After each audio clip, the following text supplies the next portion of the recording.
გორში მომხდარი ავტოსაგზაო შემთხვევა მსხვერპლით დასრულდა. წმინდა წყლის დასახლების ტერიტორიაზე ავტომანქანა ქვეით დაეჯახა. დაშავებული ქალი შემთხვევის ადგილზე გარდაიცვალა. ადგილზე იმყოფება სატრანსპორტო საშუალების მძღოლი და სამართალდამცავები. დაწყებულია საგამოძიებო მოქმედებები. შინაგან საქმეთა სამინისტროს ინფორმაციით მომხდარზე გამოძიება სისხლის სამართლის კოდექსის 276 მუხლის მე-6 ნაწილით მიმდინარეობს. მანქანა შეეჯახა ქვეის. ანჩინე ხო არ გეტყოლობს დეტალებს. გარდაიცვალა. ბატონო. ვინ იყო ასაკი? კი ვიცი, ადგილი დრო. მე ვიკითხე, მაგრამ იგი მითხრეს, რომ ქალ დაარწავა.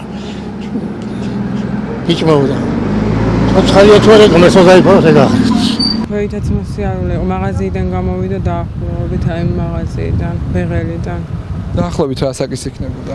ალბათ 1-2-60 წლამდე იქნება.